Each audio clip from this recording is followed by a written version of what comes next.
I am not accusing you of being defensive, and I never once denied that he is blessed. But now she is out here claiming she tried to lure my son into something. Do not bring CO Jesus into your games like that. I know what happened to her son, and if I wanted to speak on it, I could. But why would I? At the end of the day, our children need protection. That is the real issue. Instead of focusing on me, maybe she should pay more attention to her own child and the people who are around him. And now she is talking like Tesehki just revealed some jaw-dropping news. And honestly, it is deeply upsetting. She is pointing fingers at Sishan Rock, blaming her for Sishan Jr.'s declining health, saying it all stems from drinking and smoking while she was pregnant. Tesehki is laying it all out there, from accusations of neglect to painful details about Krohn Jr.'s medical struggles. And truth be told, this is not the first time Krohn's family drama has been dragged into the spotlight for everyone to see. Christian once accused Tesehki of physically abusing her during their younger years. Do you remember that? And when I was just 7, you said what you said. Now I am done talking. This is serious. What you are saying could land you in jail. That is defamation of character. That incident alone made people question the dynamics within their family. Then came another twist. Tesehki claimed that Krohn had been partying and drinking throughout her entire pregnancy. Now, her child is suffering because of it. Everyone was drinking, even you with baby supplies around. And now you are lying? Ladies, seriously, pull yourselves together. Someone was asking where the bottle was, and another responded, "Go ahead and drink it." Then came that chilling moment. "I can abort this baby tomorrow. It would not affect me," as someone shut the door, saying it was too cold, all while liquor was in hand. Last time Krohn and her partner visited, she was already pregnant, and the house was full of smoke and drinks. Reports are now confirming that baby Croissant Jr. cannot even sit up or walk without assistance. In a recent picture, Krohn was seen physically holding him up, as he could not support himself, battling a severe hernia. Even after undergoing surgery, the baby is still dealing with that same condition. One social media user summed up the public's reaction. Why is anyone surprised that Krohn's son might have special needs? She was clearly smoking during pregnancy. Zeus even captured it on camera. She was not mentally or emotionally prepared to raise a child. And now, sadly, it is the baby who suffers because of her reckless decisions. I feel bad only for her son, not her. Now, you think with these allegations, Sishan would be quick to clear the air, right? But nope. Instead, she's been doubling down on the narrative that her son is blessed. Sis, what's blessed about a baby struggling with health issues?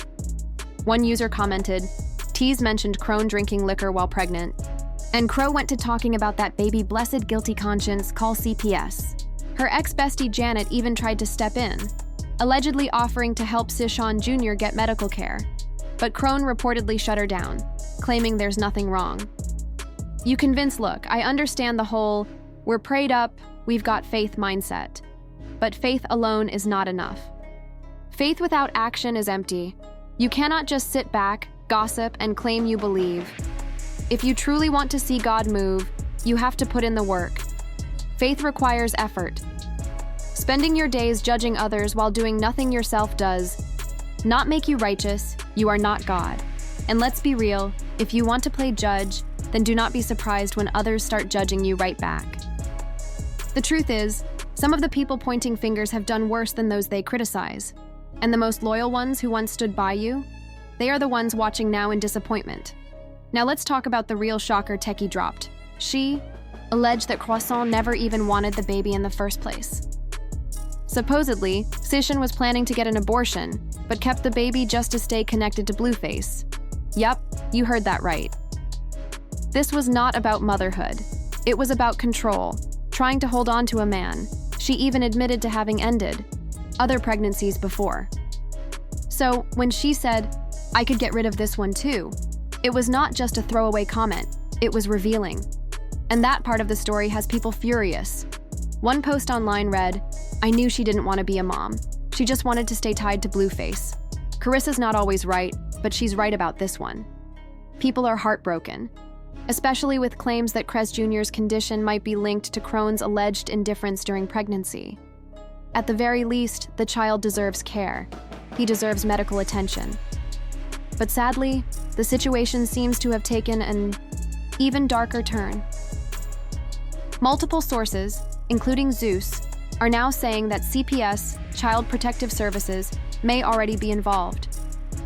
The rumors are swirling that little Croissant Jr. has been taken into CPS custody, possibly due to neglect. If true, it is deeply heartbreaking. So now the hashtag is everywhere. Pray for Crone Jr. and the Zeus Network T. Because regardless of who is right or wrong in the drama, one thing is clear. This innocent child needs prayers, protection, and serious help. Being a mother is tough. No one expects perfection. But the allegations coming out now? They are painful and alarming. This entire situation has raised a very real and necessary question. Is Krishnan genuinely trying to be a responsible mother? From the disturbing allegations of drinking during pregnancy to the claims of ongoing neglect, something is clearly off, and people are beginning to see through the cracks. In one particularly alarming video, baby Crone Jr. appears to be struggling to breathe, gasping for air, while Crone responds with laughter. That moment shook viewers. Why laugh when your child is in visible distress?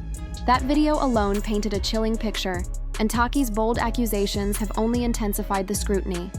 Whether Crone chooses to respond or not, the damage is already out there. And with Child Proto Protective Services reportedly stepping in, this is no longer just online gossip. It is a real-life emergency. So here's the big question. Is Krishnan just facing too much public heat? Or is it finally time she takes a serious look in the mirror and confronts the impact of her choices? And where is Blueface in all of this?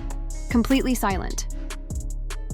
Now Tiki is finally breaking her silence, putting everything on the table. She is speaking up about what is truly happening behind closed doors with little Junior Acela. And no matter how messy it gets, you have to respect someone willing to tell the truth, especially when it involves protecting a child. Tiki is not just venting. She is calling out a pattern of selfishness, of choosing temporary pleasure over permanent responsibility. And when someone is brave enough to shine light on that, especially within their own family, it deserves recognition. What Tiki is doing, exposing the behavior of what she calls a blasphemous, demonic agent of chaos in her sister Kian Rock, is not about drama, it is about accountability.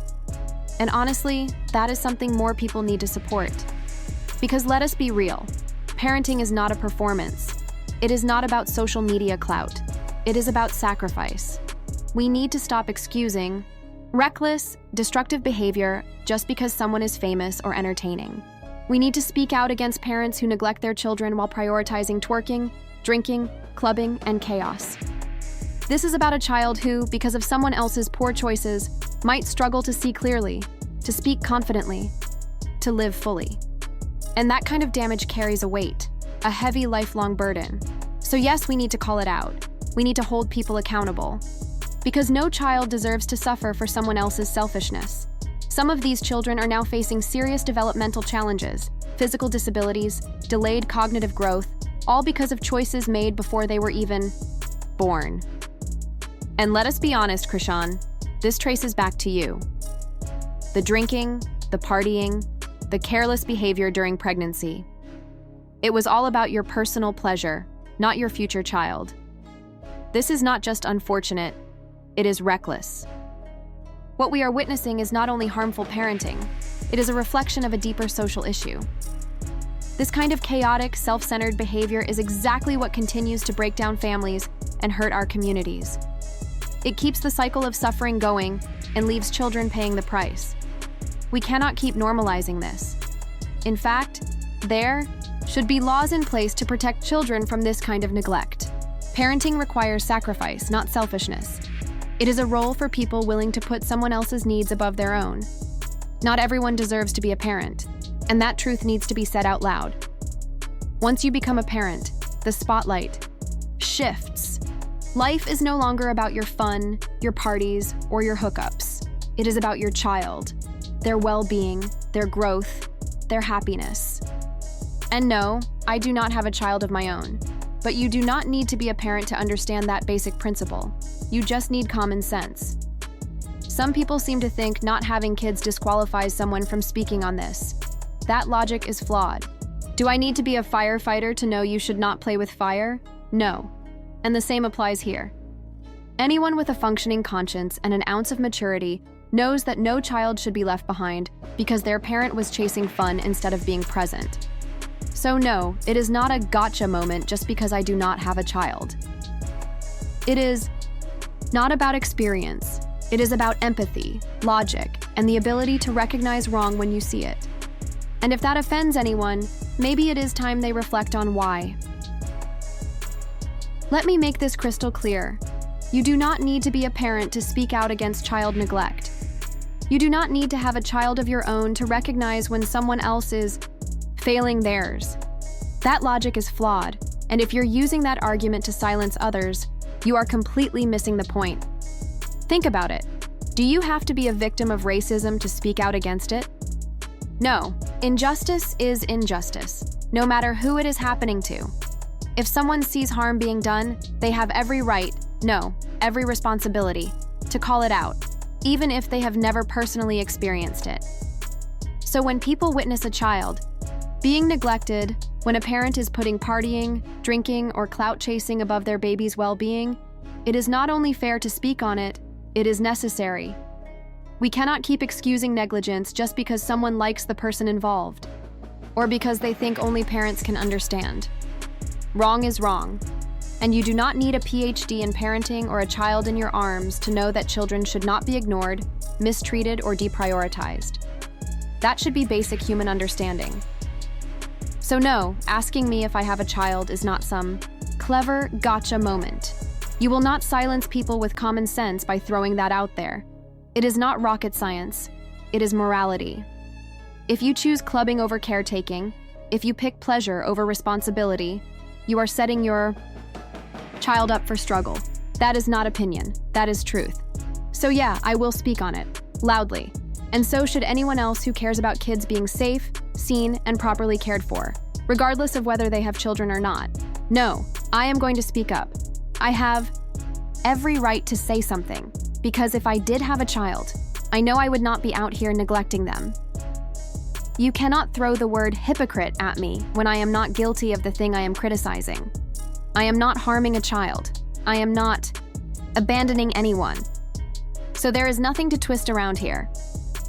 The real issue? A lot of you are worshiping someone who thrives in chaos, someone who seems to have been placed in the spotlight to glamorize dysfunction. This person has been influencing young women and teenage girls to think that being reckless, loud, and destructive is empowerment. Shows like Baddies are not just entertainment, they are teaching tools. And what they are teaching is self-sabotage disguised as confidence. The result? A wave of women chasing clout, mistaking chaos for freedom, and becoming less appealing to men who actually care about character and values. Now sure, there are plenty of guys out there who will tolerate anything because they have no real standards, but the men with vision, with ambition, with integrity, they are walking the other way. Fast. And here is where it gets dangerous.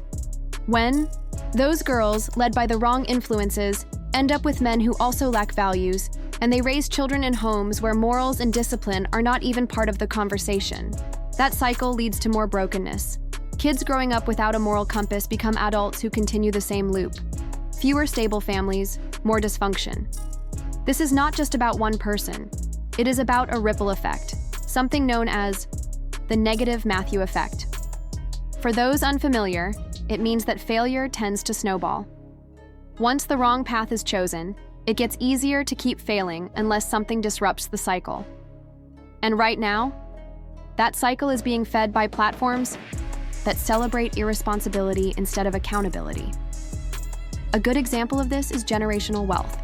When you look at families who have built wealth over generations, you notice that success tends to multiply on its own. These families don't have to constantly grind because they're living in the cycle of positive momentum. This is the power of the positive Matthew effect, success reinforcing itself over time. It's the same on the flip side. When you have individuals stuck in a negative cycle, such as those who have no morals or standards, the damage gets passed down. You end up with a pattern where one generation of poor choices influences the next, and it's hard to escape. The Negative Matthew effect loop can be just as powerful as the positive one, trapping people in a cycle that is almost impossible to break once it starts. The key is preventing that negative cycle from ever taking hold. Once it does, it's incredibly difficult to reverse, and this is why we see so many of society's issues worsening. Rates of self-harm, depression, and other mental health struggles are rising. Why? Because the conditions we're seeing in the world today feed this negative cycle. The deeper the hole, the harder it is to get out of it. This is the essence of the Matthew effect. One negative outcome leads to another, creating a vicious cycle that becomes harder and harder to break. When children grow up in dysfunctional environments, they are more likely to continue the same destructive behaviors, and this plays out for generations. So yes, what Krojan is doing to her child is not just harmful, it is catastrophic. The damage doesn't just affect the present, it keeps echoing into the future. You get what I mean? This is classic agent of chaos behavior. Now, I'm not saying she consciously believes in the order out of chaos ideology, or that she subscribes to that belief system. What I am saying is that she's promoting it. And the thing is, you don't have to be fully aware of what you're doing to promote something. You can support or push an agenda without even realizing it. That's exactly what's happening here. You don't have to directly endorse chaos to be a part of it. You can be contributing to a larger destructive cycle without realizing the implications. That's what the order out of chaos doctrine is all about. The belief that true order can only arise from chaos. Whether or not she knows she's supporting that idea doesn't change the fact that she's pushing it forward. It's not about someone having malicious intent or fully understanding the doctrine. It's about the influence they carry. Just look at how one person's actions can lead others to follow a similar path. Take Uzi, for example. His choices were influenced by what he saw and heard from others, potentially leading him down a road of chaos as well. And that's what's happening here. The agenda is being pushed, whether people are aware of it or not. It's a cycle that can spread, sometimes without even realizing the harm it's causing.